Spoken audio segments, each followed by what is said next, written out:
말씀 보겠습니다. 잠언 30장 14절 말씀입니다. 같이 읽겠습니다. 앞니는 장검 같고 어금니는 군도 같아서 가난한 자를 땅에서 삼키며 궁핍한 자를 사람 중에서 삼키는 무리가 있느니라. 아멘.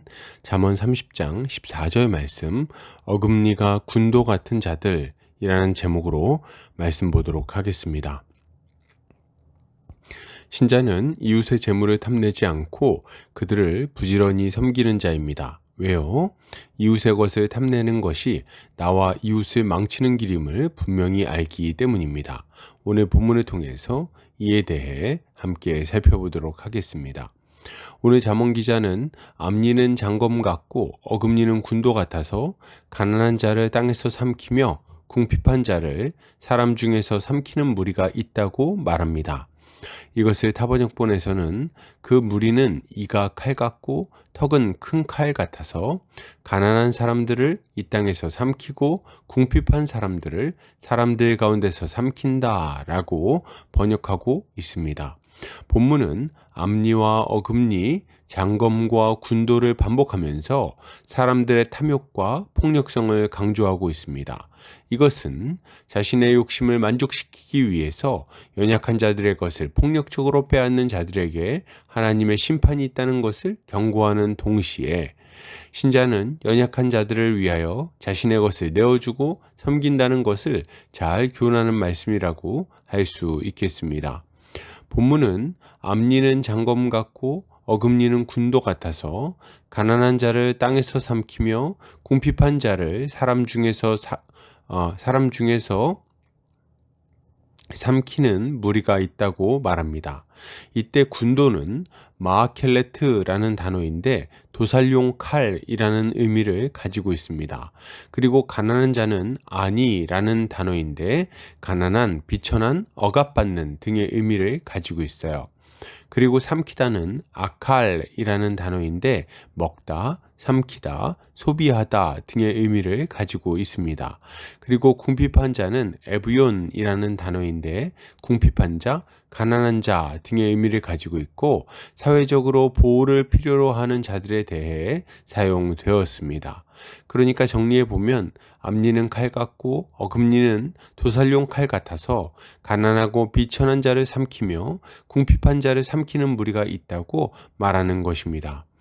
여기서 주목해서 볼 표현은 앞니가 장검 같고 어금니가 군도 같다는 표현입니다. 앞니와 어금니는 모두 먹는 것과 관련된 단어예요. 이빨은 음식을 자르고 씹어서 삼키는데 사용되기 때문이죠. 뒤에 삼킨다는 표현은 이것을 더욱 분명히 알려줍니다. 그리고 이때 삼키는 것은 사람의 욕심, 즉 탐심과 관련이 되어 있어요. 물론 먹는 것 자체를 문제라고 볼 수는 없습니다. 사람은 먹어야 살 수 있고 열심히 일해서 줄임배를 채우는 것은 자연스러운 일이기 때문이죠. 그러면 이들의 이빨이 탐심을 보여준다고 생각하는 이유는 뭘까요? 이들이 삼키는 것이 일반적인 음식물이 아니라 자신보다 더 가난하고 어려운 처지에 있는 사람들이기 때문입니다.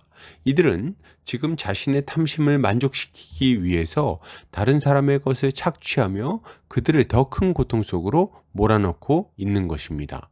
이때 한 가지 더 주목할 만한 표현이 있습니다. 그것은 앞니를 장검에 그리고 어금니를 군도에 비교하고 있다는 점입니다. 이것은 이들이 자신의 탐심을 만족시키는 방식이 어떠한지를 알려줍니다. 장검과 군도는 모두 싸움과 전쟁, 죽음과 관련된 단어입니다. 그러니까 이들은 자신의 탐심을 만족시키기 위해서 힘없고 연약한 자들의 것을 빼앗고 착취하는 삶을 살아가는데 이때 그들의 것을 빼앗기 위해서 폭력적인 방식을 사용한다는 겁니다. 이들의 삶은 마치 사채업자 같은 삶이라고 할 수 있습니다. 이들은 궁지에 몰린 연약한 자들의 것을 여러 가지 비열한 속임수와 폭력을 통해서 빼앗고 자기 배를 불리는 삶을 살아가는 것이죠. 이들이 이렇게 하는 이유는 자기 사랑에 빠져 있기 때문입니다. 이 사람에게 중요한 것은 오직 자기 자신뿐입니다. 남들이 어떻게 되든 나만 만족할 수 있다면 괜찮다고 생각하는 거예요. 이들에게는 이웃의 신음소리와 고통스러운 부르짖음이 들리지 않습니다. 굶주린 어린이와 헐벗은 사람의 비참함이 보이지 않아요. 그러니 배고픈 이웃의 것을 거리낌 없이 빼앗아 버리는 것입니다. 그러면 이들이 가난한 자들의 것을 욕심낸 이유는 무엇일까요? 그 이유는 분명합니다. 가난한 자들의 것을 빼앗아 자기 욕심을 채우는 것이 손쉬운 일이었기 때문이에요. 만약 자신이 상대해야 하는 사람이 힘있고 유력한 자였다면 이들은 함부로 거짓말을 하거나 위협하지 못했을 것입니다. 그의 것을 빼앗을 생각조차 하지 않았겠죠. 이들이 고아의 등을 치고 과부의 가산을 삼켜버린 이유는 그들이 거짓을 분별할 지혜도 없고 빼앗을 때 저항할 힘도 없고 이 악행에 보복할 힘도 없었기 때문입니다. 그러나 실상은 어떻습니까? 하나님은 이들을 반드시 심판하실 거예요. 왜요? 연약한 자들에 대한 이들의 행위는 하나님의 진노를 촉발하는 행위요, 하나님의 심판을 불러오는 행위이기 때문입니다. 하나님이 긍휼히 여기는 자들을 핍박하면서 어떻게 하나님의 진노를 피할 수 있겠습니까?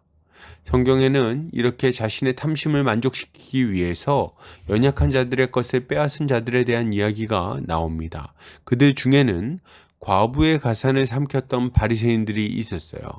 이들은 자신들의 배를 채우기 위해서 가난한 과부를 속이고 그가 물려받아야 했던 재산을 빼앗은 것입니다. 그러니 이런 자들에 대해서 하나님이 어떻게 반응하실까요? 하나님은 이들을 반드시 심판하심으로 자신의 공의를 이루실 것입니다. 그러므로 여러분, 이것을 생각할 때 신자가 가져야 할 마땅한 모습은 무엇일까요? 가장 먼저 신자는 탐심에 사로잡혀서 이웃의 것을 빼앗는 삶을 살지 않아야 되겠습니다. 우리는 하나님이 고아와 과부의 보호자가 되신다는 사실을 기억해야 돼요. 자기 욕심을 채우려고 연약한 이들을 괴롭게 한다면 어떻게 하나님의 심판을 피할 수 있겠습니까? 만약 우리가 일꾼을 고용했다면 인색하게 굴거나 위협하지 않아야 되겠어요. 앞에서는 잘해줄 것처럼 하고 뒤에서는 다른 소리를 하면 안 된다는 말입니다.